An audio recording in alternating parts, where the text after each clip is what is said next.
जी दोस्तों सत श्री अकाल। आस करदा है तुसीं ठीक ठाक होवोगे। दोस्तों अपडेट भाई अमृतपाल सिंह खालसा होरां नूं लैके है। वैसे तो तुसीं ये गलबात सुनी लई होनी है कि भाई साहब नूं छुट्टी मिल चुकी है ते वो जा चुके ने, रवाना हो चुके ने हस्पताल तो। ते डॉक्टरां ने कहा कि कुछ दिन आराम करन तो बाद वो दोबारा अपना पहले वाला कार्ज जिहड़ा काम है उहनूं कर सकदे ने। सो इसे तरीके दे नाल भाई साहब ने भी कहा कि कुछ दिन वो रेस्ट करनगे। सो कल रात तबीयत उन्हों की खराब होंदी है, फिर फोर्टिस हॉस्पिटल जो अमृतसर दे विच है उत्थे उन्होंने दाखिल करवाया जाता है।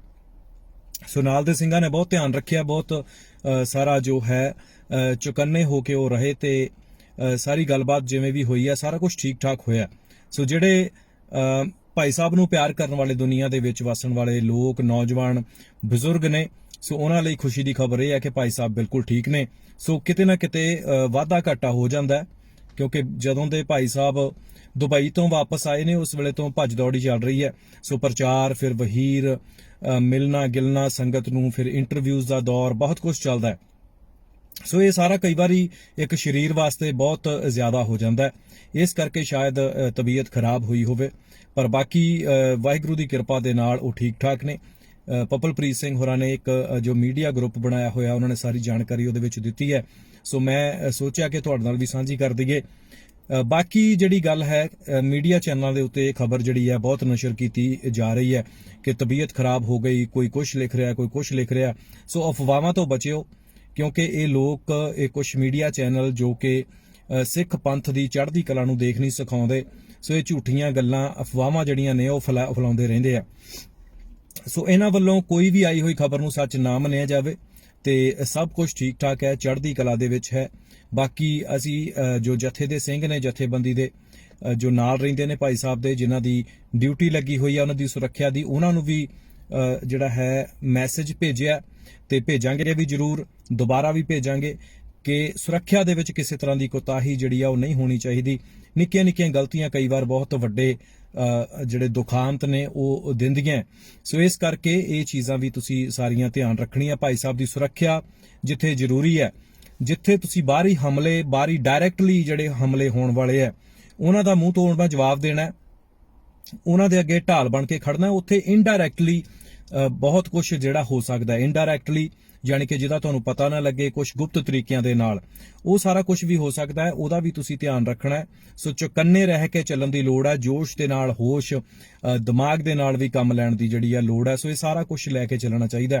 दोस्तों सोशल मीडिया दे उत्ते कुछ लोग जिहड़े ने भाई साहब की तबीयत की खबर आउण तो बाद हस रहे थे। मतलब कि देखो किन्नी अकर्त घिणता लोगों के विच, जदों किते अपना परिवारक मैंबर चढ़ाई कर जाता जां बीमार हुंदा ते ओहो ही लोग ने जिन्हां दे हंझू नहीं सुकदे, ਜਿਹੜੇ फिर बेहोश हो के ਜਿਹੜੇ ਜ਼ਮੀਨ ਦੇ ਉੱਤੇ ਡਿੱਗਦੇ ਨੇ ਕਿ ਸਾਡਾ ਤਾਂ ਐਦਾਂ ਹੋ ਗਿਆ, ਸਾਡਾ ਉਦਾਂ ਹੋ ਗਿਆ, ਸਾਡੀ ਤਾਂ ਮਾਤਾ ਬਿਮਾਰ ਹੋ ਗਈ, ਸਾਡਾ ਪਿਓ ਬਿਮਾਰ ਹੋ ਗਿਆ, ਸਾਡੀ ਭੈਣ ਭਰਾ।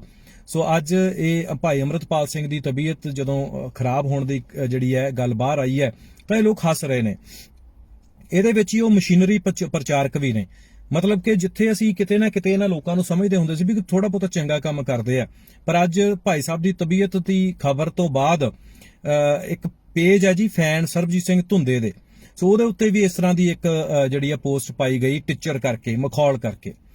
सो ਉਹਦੇ ਵਿੱਚ ਜਿਹੜੀ शब्दावली लिखी हुई ना, वाह करके लिखी हुई, वाह, जो ਧੁੰਦਾ ਸਾਹਿਬ ਆਪਣੇ ਪ੍ਰਚਾਰ ਦੇ ਵਿੱਚ ਜਿੱਦਾਂ ਬੋਲਦੇ ਆ ਉਹਨਾਂ ਦਾ ਸਲੈਂਗ ਹੈਗਾ ਇਹ, ਜਾਂ ਆਪਾਂ ਕਹਿ ਲਈਏ ਕਿ ਉਹਨਾਂ ਦੇ ਜਿਹੜੀ ਬੋਲੀ ਆ ਉਹਦੇ ਵਿੱਚ ਉਹ ਵਾਹ ਕਰਕੇ ਬੋਲਦੇ ਨੇ। ਸੋ ਪੋਸਟ ਦੇ ਵਿੱਚ ਵੀ ਵਾਹ ਲਿਖਿਆ ਹੋਇਆ, ਜੋ ਮੈਨੂੰ ਸਮਝ ਆਈ ਕਿ ਪੋਸਟ ਸ਼ਾਇਦ ਸਰਬਜੀਤ ਸਿੰਘ ਧੁੰਦਾ ਹੋਰਾਂ ਨੇ ਆਪ ਹੀ ਲਿਖੀ ਹੋਣੀ ਹੈ ਤੇ ਮਖੌਲ ਜਿਹੜਾ ਹੈ ਉਹ ਭਾਈ ਸਾਹਿਬ ਨੂੰ ਕੀਤਾ। ਸੋ ਇੱਥੇ ਵੀ ਇਹ ਆਪਣੇ ਆਪ ਨੂੰ ਲੋਕ ਸ਼ਾਇਦ ਪ੍ਰਚਾਰਕ ਕਹਾਉਂਦੇ ਨੇ ਜਿਹੜੇ ਕਿਸੇ ਦੇ ਬਿਮਾਰ ਹੋਇਆਂ ਦੇ ਉੱਤੇ ਵੀ ਮਖੌਲ ਕਰਦੇ ਨੇ। ਇਸੇ ਤਰ੍ਹਾਂ ਇਹਨਾਂ ਲੋਕਾਂ ਨੇ ਦੀਪ ਸਿੱਧੂ ਦੀ ਮੌਤ ਦੇ ਉੱਤੇ ਵੀ ਬਹੁਤ ਸਾਰੀਆਂ ਮਖੌਲਾਂ ਕੀਤੀਆਂ ਸੀ। ਸੋ ਇਹ ਕਿਸੇ ਦੇ ਵੀ ਸੱਕੇ ਨਹੀਂ ਹੋ ਸਕਦੇ। ਇਹ ਪ੍ਰਚਾਰ ਕਰਨ ਦੇ ਨਾਂ ਦੇ ਉੱਤੇ ਲੋਕਾਂ ਦੇ ਇਮੋਸ਼ਨਸ ਦਾ ਘਾਣ ਕਰਦੇ ਨੇ। ਵੈਸੇ ਤਾਂ ਗੁਰਬਾਣੀ, ਇਹ ਕਹਿੰਦੇ ਨਰੋਲ ਗੁਰਬਾਣੀ ਦਾ ਪ੍ਰਚਾਰ ਕਰਦੇ ਆ ਤੇ ਗੁਰਬਾਣੀ ਤਾਂ ਇਹ ਚੀਜ਼ਾਂ ਕਰਨ ਨੂੰ ਕਹਿੰਦੀ ਨਹੀਂ। ਇਹਨਾਂ ਦੇ ਪੇਜ, ਇਹਨਾਂ ਦੀਆਂ ਜੋ ਸਾਰਾ ਕੁਝ ਹੈ ਉਹ ਤੇ ਸਿੱਧੂ ਦੀ ਮੌਤ ਤੋਂ ਬਾਅਦ ਸਿੱਧੂ ਨੂੰ ਵੀ ਬੁਰਾ ਲਿਖਦੇ ਰਹੇ ਆ ਤੇ ਉਸ ਤੋਂ ਬਾਅਦ ਜਦੋਂ ਦੀਪ ਦੀ ਗੱਲ ਆਉਂਦੀ ਹੈ ਤਾਂ ਦੀਪ ਨੂੰ ਵੀ ਬਹੁਤ ਜ਼ਿਆਦਾ ਭੰਡਿਆ, ਮੌਤ ਤੋਂ ਪਹਿਲਾਂ ਵੀ ਤੇ ਮੌਤ ਤੋਂ ਬਾਅਦ ਵੀ।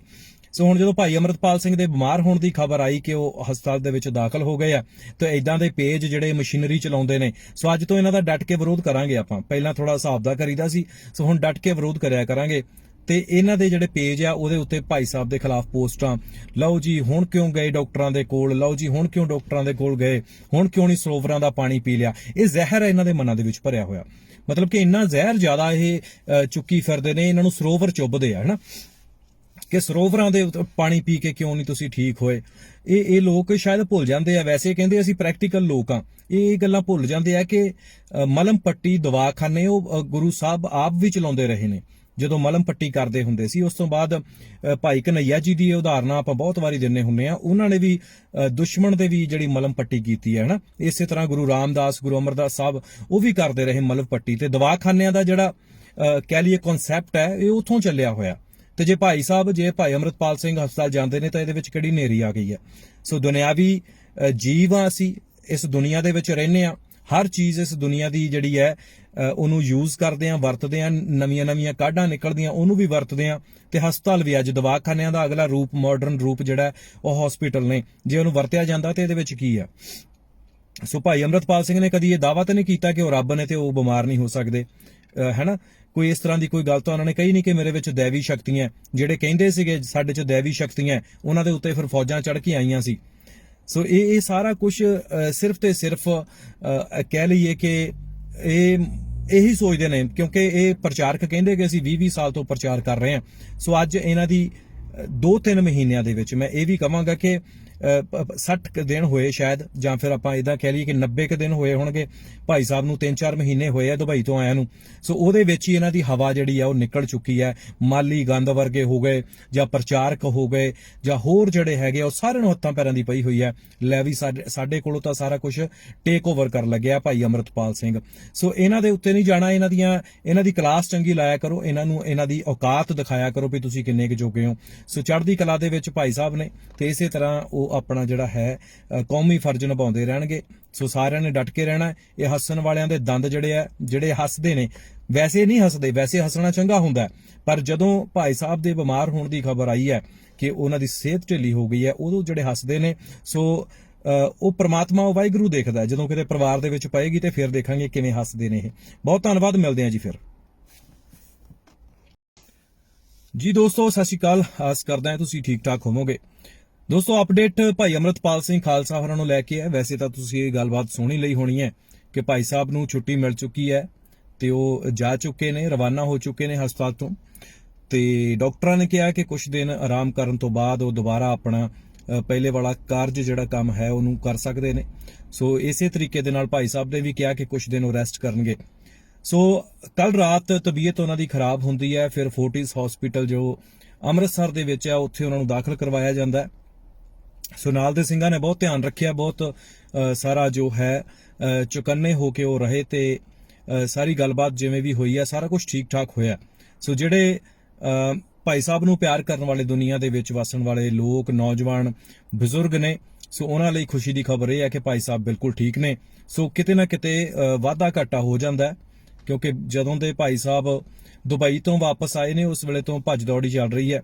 ਸੋ ਪ੍ਰਚਾਰ, ਫਿਰ ਵਹੀਰ, ਮਿਲਣਾ ਗਿਲਣਾ ਸੰਗਤ ਨੂੰ, ਫਿਰ ਇੰਟਰਵਿਊਜ਼ ਦਾ ਦੌਰ, ਬਹੁਤ ਕੁਝ ਚੱਲਦਾ ਹੈ। ਸੋ ਇਹ ਸਾਰਾ ਕਈ ਵਾਰੀ ਇੱਕ ਸਰੀਰ ਵਾਸਤੇ ਬਹੁਤ ਜ਼ਿਆਦਾ ਹੋ ਜਾਂਦਾ ਹੈ, ਇਸ ਕਰਕੇ ਸ਼ਾਇਦ ਤਬੀਅਤ ਖਰਾਬ ਹੋਈ ਹੋਵੇ, ਪਰ ਬਾਕੀ ਵਾਹਿਗੁਰੂ ਦੀ ਕਿਰਪਾ ਦੇ ਨਾਲ ਉਹ ਠੀਕ ਠਾਕ ਨੇ। ਪਪਲਪ੍ਰੀਤ ਸਿੰਘ ਹੋਰਾਂ ਨੇ ਇੱਕ ਜੋ ਮੀਡੀਆ ਗਰੁੱਪ ਬਣਾਇਆ ਹੋਇਆ, ਉਹਨਾਂ ਨੇ ਸਾਰੀ ਜਾਣਕਾਰੀ ਉਹਦੇ ਵਿੱਚ ਦਿੱਤੀ ਹੈ। ਸੋ ਮੈਂ ਸੋਚਿਆ ਕਿ ਤੁਹਾਡੇ ਨਾਲ ਵੀ ਸਾਂਝੀ ਕਰ ਦਈਏ। ਬਾਕੀ ਜਿਹੜੀ ਗੱਲ ਹੈ, ਮੀਡੀਆ ਚੈਨਲਾਂ ਦੇ ਉੱਤੇ ਇਹ ਖਬਰ ਜਿਹੜੀ ਹੈ ਬਹੁਤ ਨਸ਼ਰ ਕੀਤੀ ਜਾ ਰਹੀ ਹੈ ਕਿ ਤਬੀਅਤ ਖਰਾਬ ਹੋ ਗਈ, ਕੋਈ ਕੁਝ ਲਿਖ ਰਿਹਾ, ਕੋਈ ਕੁਝ ਲਿਖ ਰਿਹਾ। ਸੋ ਅਫਵਾਹਾਂ ਤੋਂ ਬਚਿਓ, ਕਿਉਂਕਿ ਇਹ ਲੋਕ, ਇਹ ਕੁਝ ਮੀਡੀਆ ਚੈਨਲ ਜੋ ਕਿ ਸਿੱਖ ਪੰਥ ਦੀ ਚੜ੍ਹਦੀ ਕਲਾ ਨੂੰ ਦੇਖ ਨਹੀਂ ਸਿਖਾਉਂਦੇ, ਸੋ ਇਹ ਝੂਠੀਆਂ ਗੱਲਾਂ, ਅਫਵਾਹਾਂ ਜਿਹੜੀਆਂ ਨੇ ਉਹ ਫੈਲਾਉਂਦੇ ਰਹਿੰਦੇ ਆ। ਸੋ ਇਹਨਾਂ ਵੱਲੋਂ ਕੋਈ ਵੀ ਆਈ ਹੋਈ ਖਬਰ ਨੂੰ ਸੱਚ ਨਾ ਮੰਨਿਆ ਜਾਵੇ ਤੇ ਸਭ ਕੁਝ ਠੀਕ ਠਾਕ ਹੈ, ਚੜ੍ਹਦੀ ਕਲਾ ਦੇ ਵਿੱਚ ਹੈ। ਬਾਕੀ ਅਸੀਂ ਜੋ ਜਥੇ ਦੇ ਸਿੰਘ ਨੇ, ਜਥੇਬੰਦੀ ਦੇ ਜੋ ਨਾਲ ਰਹਿੰਦੇ ਨੇ ਭਾਈ ਸਾਹਿਬ ਦੇ, ਜਿਨ੍ਹਾਂ ਦੀ ਡਿਊਟੀ ਲੱਗੀ ਹੋਈ ਹੈ ਉਹਨਾਂ ਦੀ ਸੁਰੱਖਿਆ ਦੀ, ਉਹਨਾਂ ਨੂੰ ਵੀ ਜਿਹੜਾ ਹੈ ਮੈਸੇਜ ਭੇਜਿਆ ਤੇ ਭੇਜਾਂਗੇ ਵੀ ਜ਼ਰੂਰ, ਦੁਬਾਰਾ ਵੀ ਭੇਜਾਂਗੇ ਕਿ ਸੁਰੱਖਿਆ ਦੇ ਵਿੱਚ ਕਿਸੇ ਤਰ੍ਹਾਂ ਦੀ ਕੋਤਾਹੀ ਜਿਹੜੀ ਆ ਉਹ ਨਹੀਂ ਹੋਣੀ ਚਾਹੀਦੀ। ਨਿੱਕੀਆਂ ਨਿੱਕੀਆਂ ਗਲਤੀਆਂ ਕਈ ਵਾਰ ਬਹੁਤ ਵੱਡੇ ਜਿਹੜੇ ਦੁਖਾਂਤ ਨੇ ਉਹ ਦਿੰਦੀਆਂ। ਸੋ ਇਸ ਕਰਕੇ ਇਹ ਚੀਜ਼ਾਂ ਵੀ ਤੁਸੀਂ ਸਾਰੀਆਂ ਧਿਆਨ ਰੱਖਣੀਆਂ। ਭਾਈ ਸਾਹਿਬ ਦੀ ਸੁਰੱਖਿਆ ਜਿੱਥੇ ਜ਼ਰੂਰੀ ਹੈ, ਜਿੱਥੇ ਤੁਸੀਂ ਬਾਹਰੀ ਡਾਇਰੈਕਟਲੀ ਜਿਹੜੇ ਹਮਲੇ ਹੋਣ ਵਾਲੇ ਆ ਉਹਨਾਂ ਦਾ ਮੂੰਹ ਤੋੜ ਜਵਾਬ ਦੇਣਾ, ਉਹਨਾਂ ਦੇ ਅੱਗੇ ਢਾਲ ਬਣ ਕੇ ਖੜਨਾ, ਉੱਥੇ ਇਨਡਾਇਰੈਕਟਲੀ ਬਹੁਤ ਕੁਝ ਜਿਹੜਾ ਹੋ ਸਕਦਾ ਹੈ। ਇਨਡਾਇਰੈਕਟਲੀ ਯਾਨੀ ਕਿ ਜਿਹਦਾ ਤੁਹਾਨੂੰ ਪਤਾ ਨਾ ਲੱਗੇ, ਕੁਝ ਗੁਪਤ ਤਰੀਕਿਆਂ ਦੇ ਨਾਲ ਉਹ ਸਾਰਾ ਕੁਝ ਵੀ ਹੋ ਸਕਦਾ ਹੈ। ਉਹਦਾ ਵੀ ਤੁਸੀਂ ਧਿਆਨ ਰੱਖਣਾ ਹੈ। ਸੋ ਚੁਕੰਨੇ ਰਹਿ ਕੇ ਚੱਲਣ ਦੀ ਲੋੜ ਹੈ, ਜੋਸ਼ ਦੇ ਨਾਲ, ਹੋਸ਼, ਦਿਮਾਗ ਦੇ ਨਾਲ ਵੀ ਕੰਮ ਲੈਣ ਦੀ ਜਿਹੜੀ ਹੈ ਲੋੜ ਹੈ। ਸੋ ਇਹ ਸਾਰਾ ਕੁਝ ਲੈ ਕੇ ਚੱਲਣਾ ਚਾਹੀਦਾ ਹੈ। ਦੋਸਤੋ, ਸੋਸ਼ਲ ਮੀਡੀਆ ਦੇ ਉੱਤੇ ਕੁਝ ਲੋਕ ਜਿਹੜੇ ਨੇ ਭਾਈ ਸਾਹਿਬ ਦੀ ਤਬੀਅਤ ਦੀ ਖਬਰ ਆਉਣ ਤੋਂ ਬਾਅਦ ਹੱਸ ਰਹੇ ਸੀਗੇ। ਮਤਲਬ ਕਿ ਦੇਖੋ ਕਿੰਨੀ ਅਕਰਤ ਘਿਣਤਾ ਲੋਕਾਂ ਦੇ ਵਿੱਚ, ਜਦੋਂ ਕਿਤੇ ਆਪਣਾ ਪਰਿਵਾਰਕ ਮੈਂਬਰ ਚੜ੍ਹਾਈ ਕਰ ਜਾਂਦਾ ਜਾਂ ਬਿਮਾਰ ਹੁੰਦਾ ਤੇ ਉਹੋ ਹੀ ਲੋਕ ਨੇ ਜਿਨ੍ਹਾਂ ਦੇ ਹੰਝੂ ਨਹੀਂ ਸੁੱਕਦੇ, ਜਿਹੜੇ ਫਿਰ ਬੇਹੋਸ਼ ਹੋ ਕੇ ਜਿਹੜੇ ਜ਼ਮੀਨ ਦੇ ਉੱਤੇ ਡਿੱਗਦੇ ਨੇ ਕਿ ਸਾਡਾ ਤਾਂ ਐਦਾਂ ਹੋ ਗਿਆ, ਸਾਡਾ ਉਦਾਂ ਹੋ ਗਿਆ, ਸਾਡੀ ਤਾਂ ਮਾਤਾ ਬਿਮਾਰ ਹੋ ਗਈ, ਸਾਡਾ ਪਿਓ ਬਿਮਾਰ ਹੋ ਗਿਆ, ਸਾਡੀ ਭੈਣ ਭਰਾ। ਸੋ ਅੱਜ ਇਹ ਭਾਈ ਅੰਮ੍ਰਿਤਪਾਲ ਸਿੰਘ ਦੀ ਤਬੀਅਤ ਜਦੋਂ ਖਰਾਬ ਹੋਣ ਦੀ ਜਿਹੜੀ ਹੈ ਗੱਲ ਬਾਹਰ ਆਈ ਹੈ ਤਾਂ ਇਹ ਲੋਕ ਹੱਸ ਰਹੇ ਨੇ। ਇਹਦੇ ਵਿੱਚ ਹੀ ਉਹ ਮਸ਼ੀਨਰੀ ਪ੍ਰਚਾਰਕ ਵੀ ਨੇ। ਮਤਲਬ ਕਿ ਜਿੱਥੇ ਅਸੀਂ ਕਿਤੇ ਨਾ ਕਿਤੇ ਇਹਨਾਂ ਲੋਕਾਂ ਨੂੰ ਸਮਝਦੇ ਹੁੰਦੇ ਸੀ ਵੀ ਥੋੜਾ ਬਹੁਤਾ ਚੰਗਾ ਕੰਮ ਕਰਦੇ ਆ, ਪਰ ਅੱਜ ਭਾਈ ਸਾਹਿਬ ਦੀ ਤਬੀਅਤ ਦੀ ਖਬਰ ਤੋਂ ਬਾਅਦ ਇੱਕ ਪੇਜ ਹੈ ਜੀ ਫੈਨ ਸਰਬਜੀਤ ਸਿੰਘ ਧੁੰਦੇ ਦੇ, ਸੋ ਉਹਦੇ ਉੱਤੇ ਵੀ ਇਸ ਤਰ੍ਹਾਂ ਦੀ ਇੱਕ ਜਿਹੜੀ ਆ ਪੋਸਟ ਪਾਈ ਗਈ, ਟੀਚਰ ਕਰਕੇ, ਮਖੌਲ ਕਰਕੇ। ਸੋ ਉਹਦੇ ਵਿੱਚ ਜਿਹੜੀ ਸ਼ਬਦਾਵਲੀ ਲਿਖੀ ਹੋਈ ਨਾ, ਵਾਹ ਕਰਕੇ ਲਿਖੀ ਹੋਈ, ਵਾਹ, ਜੋ ਧੁੰਦਾ ਸਾਹਿਬ ਆਪਣੇ ਪ੍ਰਚਾਰ ਦੇ ਵਿੱਚ ਜਿੱਦਾਂ ਬੋਲਦੇ ਆ, ਉਹਨਾਂ ਦਾ ਸਲੈਂਗ ਹੈਗਾ ਇਹ, ਜਾਂ ਆਪਾਂ ਕਹਿ ਲਈਏ ਕਿ ਉਹਨਾਂ ਦੇ ਜਿਹੜੀ ਬੋਲੀ ਆ ਉਹਦੇ ਵਿੱਚ ਉਹ ਵਾਹ ਕਰਕੇ ਬੋਲਦੇ ਨੇ। ਸੋ ਪੋਸਟ ਦੇ ਵਿੱਚ ਵੀ ਵਾਹ ਲਿਖਿਆ ਹੋਇਆ, ਜੋ ਮੈਨੂੰ ਸਮਝ ਆਈ ਕਿ ਪੋਸਟ ਸ਼ਾਇਦ ਸਰਬਜੀਤ ਸਿੰਘ ਧੁੰਦਾ ਹੋਰਾਂ ਨੇ ਆਪ ਹੀ ਲਿਖੀ ਹੋਣੀ ਹੈ ਤੇ ਮਖੌਲ ਜਿਹੜਾ ਹੈ ਉਹ ਭਾਈ ਸਾਹਿਬ ਨੂੰ ਕੀਤਾ ਹੈ। ਸੋ ਇੱਥੇ ਵੀ ਇਹ ਆਪਣੇ ਆਪ ਨੂੰ ਲੋਕ ਸ਼ਾਇਦ ਪ੍ਰਚਾਰਕ ਕਹਾਉਂਦੇ ਨੇ, ਜਿਹੜੇ ਕਿਸੇ ਦੇ ਬਿਮਾਰ ਹੋਇਆਂ ਦੇ ਉੱਤੇ ਵੀ ਮਖੌਲ ਕਰਦੇ ਨੇ। ਇਸੇ ਤਰ੍ਹਾਂ ਇਹਨਾਂ ਲੋਕਾਂ ਨੇ ਦੀਪ ਸਿੱਧੂ ਦੀ ਮੌਤ ਦੇ ਉੱਤੇ ਵੀ ਬਹੁਤ ਸਾਰੀਆਂ ਮਖੌਲਾਂ ਕੀਤੀਆਂ ਸੀ। ਸੋ ਇਹ ਕਿਸੇ ਦੇ ਵੀ ਸੱਕੇ ਨਹੀਂ ਹੋ ਸਕਦੇ। ਇਹ ਪ੍ਰਚਾਰ ਕਰਨ ਦੇ ਨਾਂ ਦੇ ਉੱਤੇ ਲੋਕਾਂ ਦੇ ਇਮੋਸ਼ਨਸ ਦਾ ਘਾਣ ਕਰਦੇ ਨੇ। ਵੈਸੇ ਤਾਂ ਗੁਰਬਾਣੀ, ਇਹ ਕਹਿੰਦੇ ਨਰੋਲ ਗੁਰਬਾਣੀ ਦਾ ਪ੍ਰਚਾਰ ਕਰਦੇ ਆ, ਤੇ ਗੁਰਬਾਣੀ ਤਾਂ ਇਹ ਚੀਜ਼ਾਂ ਕਰਨ ਨੂੰ ਕਹਿੰਦੀ ਨਹੀਂ। ਇਹਨਾਂ ਦੇ ਪੇਜ, ਇਹਨਾਂ ਦੀਆਂ ਜੋ ਸਾਰਾ ਕੁਝ ਹੈ ਉਹ ਤੇ ਸਿੱਧੂ ਦੀ ਮੌਤ ਤੋਂ ਬਾਅਦ ਸਿੱਧੂ ਨੂੰ ਵੀ ਬੁਰਾ ਲਿਖਦੇ ਰਹੇ ਆ, ਤੇ ਉਸ ਤੋਂ ਬਾਅਦ ਜਦੋਂ ਦੀਪ ਦੀ ਗੱਲ ਆਉਂਦੀ ਹੈ ਤਾਂ ਦੀਪ ਨੂੰ ਵੀ ਬਹੁਤ ਜ਼ਿਆਦਾ ਭੰਡਿਆ, ਮੌਤ ਤੋਂ ਪਹਿਲਾਂ ਵੀ ਤੇ ਮੌਤ ਤੋਂ ਬਾਅਦ ਵੀ। ਸੋ ਹੁਣ ਜਦੋਂ ਭਾਈ ਅੰਮ੍ਰਿਤਪਾਲ ਸਿੰਘ ਦੇ ਬਿਮਾਰ ਹੋਣ ਦੀ ਖਬਰ ਆਈ ਕਿ ਉਹ ਹਸਪਤਾਲ ਦੇ ਵਿੱਚ ਦਾਖਲ ਹੋ ਗਏ ਆ, ਤੇ ਇਦਾਂ ਦੇ ਪੇਜ ਜਿਹੜੇ ਮਸ਼ੀਨਰੀ ਚਲਾਉਂਦੇ ਨੇ, ਸੋ ਅੱਜ ਤੋਂ ਇਹਨਾਂ ਦਾ ਡਟ ਕੇ ਵਿਰੋਧ ਕਰਾਂਗੇ ਆਪਾਂ। ਪਹਿਲਾਂ ਥੋੜਾ ਹਿਸਾਬ ਦਾ ਕਰੀਦਾ ਸੀ, ਸੋ ਹੁਣ ਡਟ ਕੇ ਵਿਰੋਧ ਕਰਿਆ ਕਰਾਂਗੇ। ਤੇ ਇਹਨਾਂ ਦੇ ਜਿਹੜੇ ਪੇਜ ਆ ਉਹਦੇ ਉੱਤੇ ਭਾਈ ਸਾਹਿਬ ਦੇ ਖਿਲਾਫ ਪੋਸਟਾਂ, ਲਓ ਜੀ ਹੁਣ ਕਿਉਂ ਗਏ ਡਾਕਟਰਾਂ ਦੇ ਕੋਲ, ਲਓ ਜੀ ਹੁਣ ਕਿਉਂ ਡਾਕਟਰਾਂ ਦੇ ਕੋਲ ਗਏ, ਹੁਣ ਕਿਉਂ ਨਹੀਂ ਸਰੋਵਰਾਂ ਦਾ ਪਾਣੀ ਪੀ ਲਿਆ। ਇਹ ਜ਼ਹਿਰ ਹੈ ਇਹਨਾਂ ਦੇ ਮਨਾਂ ਦੇ ਵਿੱਚ ਭਰਿਆ ਹੋਇਆ। ਮਤਲਬ ਕਿ ਇੰਨਾ ਜ਼ਹਿਰ ਜ਼ਿਆਦਾ ਇਹ ਚੁੱਕੀ ਫਿਰਦੇ ਨੇ, ਇਹਨਾਂ ਨੂੰ ਸਰੋਵਰ ਚੁੱਭਦੇ ਆ, ਹਨਾ, ਕਿ ਸਰੋਵਰਾਂ ਦੇ ਪਾਣੀ ਪੀ ਕੇ ਕਿਉਂ ਨਹੀਂ ਤੁਸੀਂ ਠੀਕ ਹੋਏ। ਇਹ ਲੋਕ ਸ਼ਾਇਦ ਭੁੱਲ ਜਾਂਦੇ ਆ। ਵੈਸੇ ਕਹਿੰਦੇ ਅਸੀਂ ਪ੍ਰੈਕਟੀਕਲ ਲੋਕ ਆ, ਇਹ ਗੱਲਾਂ ਭੁੱਲ ਜਾਂਦੇ ਆ ਕਿ ਮਲਮ ਪੱਟੀ ਦਵਾਖਾਨੇ ਉਹ ਗੁਰੂ ਸਾਹਿਬ ਆਪ ਵੀ ਚਲਾਉਂਦੇ ਰਹੇ ਨੇ ਜਦੋਂ ਮਲਮ ਪੱਟੀ ਕਰਦੇ ਹੁੰਦੇ ਸੀ। ਉਸ ਤੋਂ ਬਾਅਦ ਭਾਈ ਕਨਈਆ ਜੀ ਦੀ ਉਦਾਹਰਨਾਂ ਆਪਾਂ ਬਹੁਤ ਵਾਰੀ ਦਿੰਨੇ ਹੁੰਨੇ ਆ, ਉਹਨਾਂ ਨੇ ਵੀ ਦੁਸ਼ਮਣ ਦੇ ਵੀ ਜਿਹੜੀ ਮਲਮ ਪੱਟੀ ਕੀਤੀ ਹੈ, ਹਨਾ। ਇਸੇ ਤਰ੍ਹਾਂ ਗੁਰੂ ਰਾਮਦਾਸ, ਗੁਰੂ ਅਮਰਦਾਸ ਸਾਹਿਬ ਉਹ ਵੀ ਕਰਦੇ ਰਹੇ ਮਲਮ ਪੱਟੀ। ਤੇ ਦਵਾਖਾਨਿਆਂ ਦਾ ਜਿਹੜਾ ਕਹਿ ਲਈਏ ਕਨਸੈਪਟ ਹੈ, ਇਹ ਉੱਥੋਂ ਚੱਲਿਆ ਹੋਇਆ। ਤੇ ਜੇ ਭਾਈ ਅੰਮ੍ਰਿਤਪਾਲ ਸਿੰਘ ਹਸਪਤਾਲ ਜਾਂਦੇ ਨੇ ਤਾਂ ਇਹਦੇ ਵਿੱਚ ਕਿਹੜੀ ਨੇਰੀ ਆ ਗਈ ਹੈ। ਸੋ ਦੁਨਿਆਵੀ ਜੀਵ ਆ ਅਸੀਂ, ਇਸ ਦੁਨੀਆ ਦੇ ਵਿੱਚ ਰਹਿੰਦੇ ਆ, ਹਰ ਚੀਜ਼ ਇਸ ਦੁਨੀਆ ਦੀ ਜਿਹੜੀ ਹੈ ਉਹਨੂੰ ਯੂਜ਼ ਕਰਦੇ ਆ, ਵਰਤਦੇ ਆ, ਨਵੀਆਂ ਕਾਢਾਂ ਨਿਕਲਦੀਆਂ ਉਹਨੂੰ ਵੀ ਵਰਤਦੇ ਆ। ਤੇ ਹਸਪਤਾਲ ਵੀ ਅੱਜ ਦਵਾਖਾਨਿਆਂ ਦਾ ਅਗਲਾ ਰੂਪ, ਮਾਡਰਨ ਰੂਪ ਜਿਹੜਾ ਉਹ ਹਸਪੀਟਲ ਨੇ। ਜੇ ਉਹਨੂੰ ਵਰਤਿਆ ਜਾਂਦਾ ਤੇ ਇਹਦੇ ਵਿੱਚ ਕੀ ਆ। ਸੋ ਭਾਈ ਅੰਮ੍ਰਿਤਪਾਲ ਸਿੰਘ ਨੇ ਕਦੀ ਇਹ ਦਾਅਵਾ ਤਾਂ ਨਹੀਂ ਕੀਤਾ ਕਿ ਉਹ ਰੱਬ ਨੇ ਤੇ ਉਹ ਬਿਮਾਰ ਨਹੀਂ ਹੋ ਸਕਦੇ, ਹੈਨਾ। ਕੋਈ ਇਸ ਤਰ੍ਹਾਂ ਦੀ ਕੋਈ ਗੱਲ ਤਾਂ ਉਹਨਾਂ ਨੇ ਕਹੀ ਨਹੀਂ ਕਿ ਮੇਰੇ ਵਿੱਚ ਦੈਵੀ ਸ਼ਕਤੀਆਂ, ਜਿਹੜੇ ਕਹਿੰਦੇ ਸੀਗੇ ਸਾਡੇ 'ਚ ਦੈਵੀ ਸ਼ਕਤੀਆਂ, ਉਹਨਾਂ ਦੇ ਉੱਤੇ ਫਿਰ ਫੌਜਾਂ ਚੜ੍ਹ ਕੇ ਆਈਆਂ ਸੀ। ਸੋ ਇਹ ਸਾਰਾ ਕੁਝ ਸਿਰਫ ਤੇ ਸਿਰਫ ਕਹਿ ਲਈਏ ਕਿ ਇਹੀ ਸੋਚਦੇ ਨੇ, ਕਿਉਂਕਿ ਇਹ ਪ੍ਰਚਾਰਕ ਕਹਿੰਦੇ ਕਿ ਅਸੀਂ 20 ਸਾਲ ਤੋਂ ਪ੍ਰਚਾਰ ਕਰ ਰਹੇ ਹਾਂ। ਸੋ ਅੱਜ ਇਹਨਾਂ ਦੀ 2-3 ਮਹੀਨਿਆਂ ਦੇ ਵਿੱਚ ਮੈਂ ਇਹ ਵੀ ਕਹਾਂਗਾ ਕਿ 60 ਦਿਨ ਹੋਏ ਸ਼ਾਇਦ, ਜਾਂ ਫਿਰ ਆਪਾਂ ਇਦਾਂ ਕਹਿ ਲਈਏ ਕਿ 90 ਦਿਨ ਹੋਏ ਹੋਣਗੇ ਭਾਈ ਸਾਹਿਬ ਨੂੰ। 3-4 ਮਹੀਨੇ ਹੋਏ ਆ ਦੁਬਈ ਤੋਂ ਆਇਆ ਨੂੰ। ਸੋ ਉਹਦੇ ਵਿੱਚ ਹੀ ਇਹਨਾਂ ਦੀ ਹਵਾ ਜਿਹੜੀ ਆ ਉਹ ਨਿਕਲ ਚੁੱਕੀ ਹੈ। ਮਾਲੀ ਗੰਦ ਵਰਗੇ ਹੋ ਗਏ, ਜਾਂ ਪ੍ਰਚਾਰਕ ਹੋ ਗਏ, ਜਾਂ ਹੋਰ ਜਿਹੜੇ ਹੈਗੇ ਉਹ ਸਾਰਿਆਂ ਨੂੰ ਹੱਥਾਂ ਪੈਰਾਂ ਦੀ ਪਈ ਹੋਈ ਹੈ। ਲੈ ਵੀ ਸਾਡੇ ਕੋਲੋਂ ਤਾਂ ਸਾਰਾ ਕੁਝ ਟੇਕ ਓਵਰ ਕਰ ਲੱਗਿਆ ਭਾਈ ਅੰਮ੍ਰਿਤਪਾਲ ਸਿੰਘ। ਸੋ ਇਹਨਾਂ ਦੇ ਉੱਤੇ ਨਹੀਂ ਜਾਣਾ, ਇਹਨਾਂ ਦੀ ਕਲਾਸ ਚੰਗੀ ਲਾਇਆ ਕਰੋ, ਇਹਨਾਂ ਦੀ ਔਕਾਤ ਦਿਖਾਇਆ ਕਰੋ ਵੀ ਤੁਸੀਂ ਕਿੰਨੇ ਕੁ ਜੋਗੇ ਹੋ। ਸੋ ਚੜ੍ਹਦੀ ਕਲਾ ਦੇ ਵਿੱਚ ਭਾਈ ਸਾਹਿਬ ਨੇ, ਤੇ ਇਸੇ ਤਰ੍ਹਾਂ ਉਹ ਆਪਣਾ ਜਿਹੜਾ ਹੈ ਕੌਮੀ ਫਰਜ਼ ਨਿਭਾਉਂਦੇ ਰਹਿਣਗੇ। ਸੋ ਸਾਰਿਆਂ ਨੇ ਡਟ ਕੇ ਰਹਿਣਾ। ਇਹ ਹੱਸਣ ਵਾਲਿਆਂ ਦੇ ਦੰਦ ਜਿਹੜੇ ਹੱਸਦੇ ਨੇ, ਵੈਸੇ ਨਹੀਂ ਹੱਸਦੇ, ਵੈਸੇ ਹੱਸਣਾ ਚੰਗਾ ਹੁੰਦਾ, ਪਰ ਜਦੋਂ ਭਾਈ ਸਾਹਿਬ ਦੇ ਬਿਮਾਰ ਹੋਣ ਦੀ ਖਬਰ ਆਈ ਹੈ ਕਿ ਉਹਨਾਂ ਦੀ ਸਿਹਤ ਢਿੱਲੀ ਹੋ ਗਈ ਹੈ, ਉਦੋਂ ਜਿਹੜੇ ਹੱਸਦੇ ਨੇ, ਸੋ ਉਹ ਪ੍ਰਮਾਤਮਾ, ਉਹ ਵਾਹਿਗੁਰੂ ਦੇਖਦਾ। ਜਦੋਂ ਕਿਤੇ ਪਰਿਵਾਰ ਦੇ ਵਿੱਚ ਪਏਗੀ ਤੇ ਫਿਰ ਦੇਖਾਂਗੇ ਕਿਵੇਂ ਹੱਸਦੇ ਨੇ ਇਹ। ਬਹੁਤ ਧੰਨਵਾਦ, ਮਿਲਦੇ ਹਾਂ ਜੀ ਫਿਰ।